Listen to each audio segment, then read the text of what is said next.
It's been about 3 weeks since Ready or Not's 1.0 release. For many people looking to get the game, there's one big question. Is Ready or Not 1.0 worth the price tag? In this video, I'll be talking about the things I think the game does well, and the issues the game currently has. What I won't be doing is giving you a definitive yes or no answer. You'll have to make that decision yourself based on the pros and cons I discussed. I've played the game for about 25 hours since the game left early access, so this video will be based on that playtime alone. And one other note, there is no such thing as an unbiased review. Anyone who claims to be completely unbiased is lying. Whether intentional or not, all of us have biases that will affect our perception of a product, despite what the quality of the product is. So, rather than hide them away and pretend they don't exist, I strongly believe anyone doing a review needs to disclose these biases, so anyone watching can understand why the reviewer is saying what they're saying. So, here are my biases. I am a huge gun nerd, and I love games that depict them realistically. For example, Modern Warfare 2019 is one of my favorite games solely because the reload animations are that good. I've previously worked in law enforcement for 5 years. Most of that time was doing civilian work, but I've spent a bit of that time as an officer. So I appreciate media that depicts law enforcement realistically. This may surprise some of you, but tactical shooters are not my favorite genre of games. These days, I generally like playing more casual shooters or roguelikes. I do like tactical shooters, especially with friends, but they aren't typically my first choice. And finally, I bought the game during its early access, so I paid less than what Ready or Not is currently retailing for. So with all that said, let's begin. Ready or Not is a game that places you in control of a SWAT team. You and your friends can work together to take down the most dangerous criminals that inhabit the fictional city of Los Sueños. You'll start out at the police station. This is where you'll choose different equipment, play with guns, and decide what missions to go on. The police station itself is quite big, and you'll unlock more features as you complete missions. It's an interesting way to have progression in the game, but I have one gripe. The kill house is a safe area for newer players to practice with equipment in-game, but it's unlocked about halfway through the missions, including having to play through one of the hardest missions in the game. Why it's locked off so late makes no sense to me. As for the police station itself, it's pretty realistic. It's a disorganized mess. Tasers openly on desks, loose rounds lying around, and equipment like body armor thrown around carelessly. Let's talk about the missions. There are a total of 18 maps in the game. As of this video, I've unlocked 12. The settings you'll find yourself in vary greatly, from a gas station, to an isolated cabin in the woods, and even underground tunnels near a border crossing. In these missions, you'll need to collect evidence, rescue civilians, and of course, take down suspects. The map design overall is pretty good. Some feel appropriately claustrophobic, while others have open spaces and expose you to many different sightlines. None of them feel particularly easy to navigate, and that's only exacerbated by the people you'll encounter on these maps. A lot of the tension in Ready or Not comes from the unpredictability of human behavior. A civilian may reach for their pocket and pull out a phone, and a suspect may decide to drop their gun and surrender. You'll need to yell for compliance before deciding what to do. Ready or Not isn't a game where landing a headshot on someone first is rewarded. Or is it? If you look at forums, comments, and reviews, one of the biggest complaints with Ready or Not in its current state is the suspect AI. In real life, most people want to live.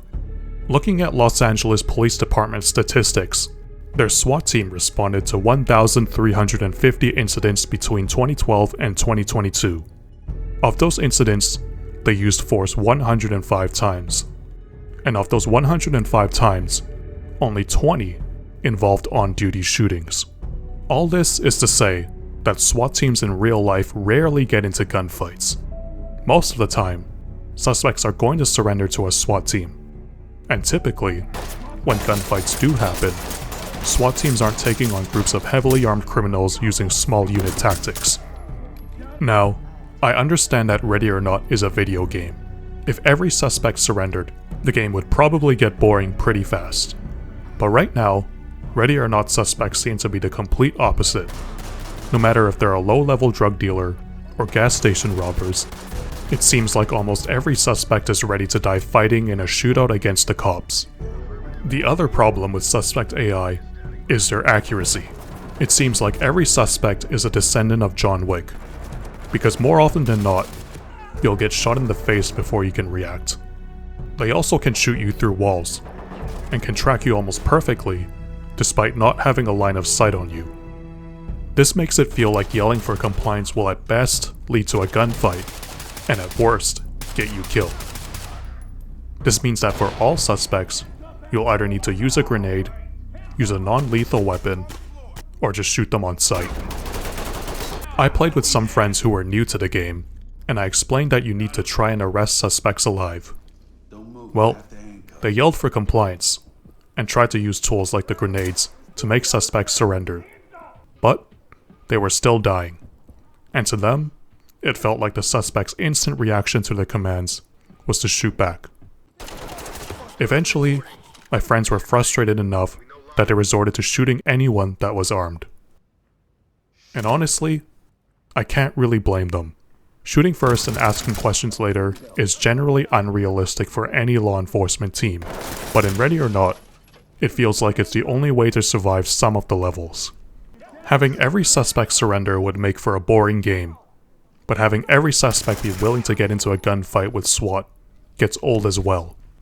I've said before that the uniqueness of Ready or Not lies in your ultimate objective: save lives and arrest as many suspects as you can alive. But as of now, it feels like yelling for compliance puts you at a huge risk with little reward. The game also provides you with some less lethal weapons you can choose from. With these, you can make armed suspects comply, even if they're shooting at you. They are essential if you want to arrest suspects without killing them.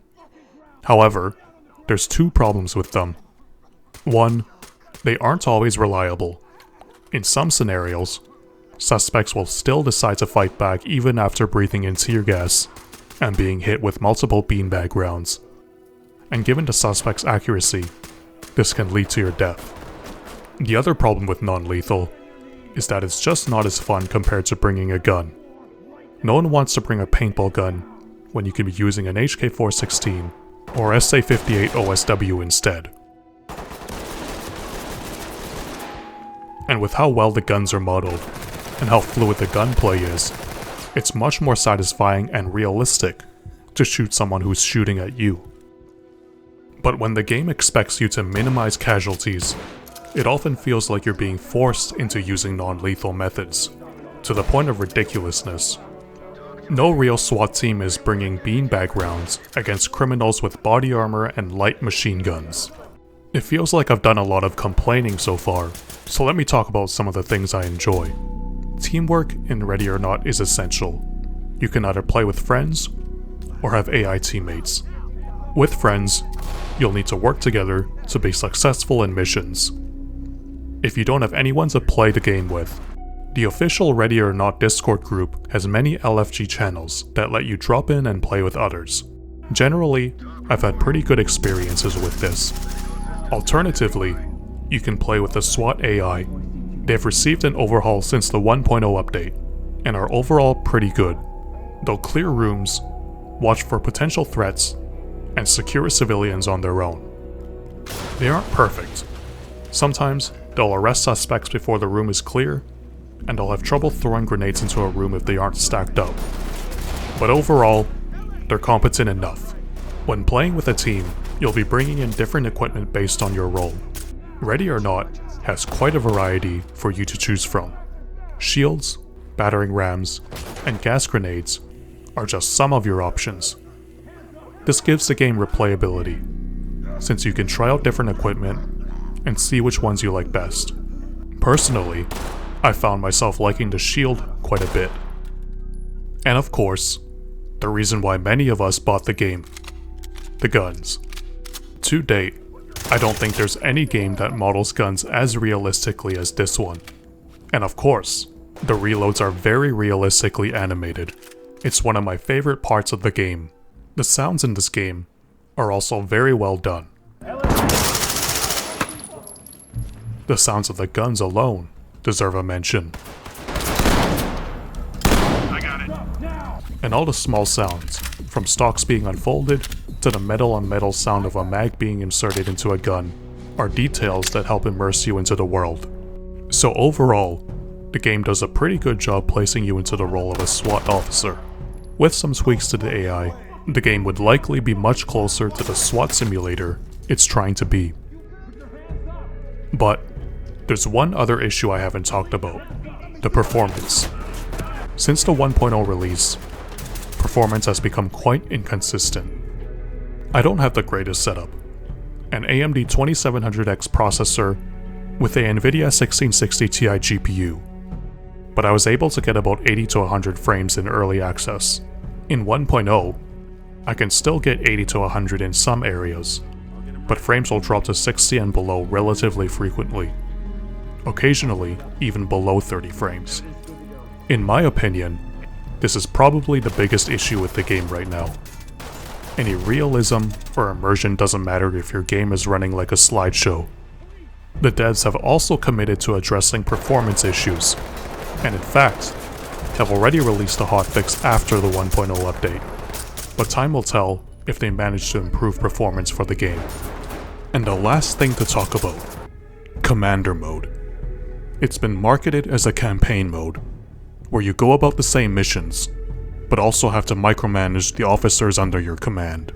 This includes things like hiring them and sending them to therapy. To be honest, I've spent very little time in this mode. Having to micromanage officers isn't something I'm interested in doing in a game. To sum up, the game generally depicts law enforcement realistically, especially with some of the small details. Guns and gun animations are the best I've seen to date in a video game. It's a tactical shooter that is slower paced and rewards players that go at a slower pace. It's fun to work with friends and figure out how to take down suspects, and there are many different ways to play based on what equipment you choose to bring. But of course, performance issues are still present. Suspect AI is too aggressive and generally too accurate, and it feels like there's an overemphasis on non-lethal takedowns, even when it doesn't make sense to do so. Is Ready or Not worth it? Well, that's for you to decide.